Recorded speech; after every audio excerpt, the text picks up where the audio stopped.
There are a few points that I like to make about violence against journalists. That is something that CPJ focuses on, all kinds of threats against press freedom, but violence against journalists is something that we've been focusing on increasingly in recent years, partly because last year more journalists were killed last year than in the history of CPJ's recording of journalists being killed since 1981. That's in large part due to the massacre in the Philippines, where 30-odd journalists were killed in a single day. But overall, we're seeing, as Freedom House is seeing with different measures or different yardsticks, that things are not getting better, things are getting worse.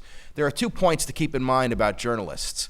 You have the image of war correspondents being killed. In fact, nearly 3 out of 4 journalists who are killed on the job worldwide are outright murdered.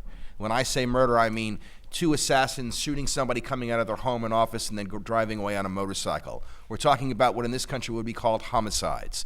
Not cases where there's some crossfire or a disputed shooting about whether or not forces should or should not have opened fire on a journalist. We're talking about outright murder cases. That's 3 out of 4 worldwide. On top of that, the impunity rate, or the rate at which the killers of journalists, the murderers of journalists, get away with it, is 89% worldwide since '92. In other words, in nearly 9 out of 10 of these murder cases, the killers get away with it scot-free. No one is ever brought to justice.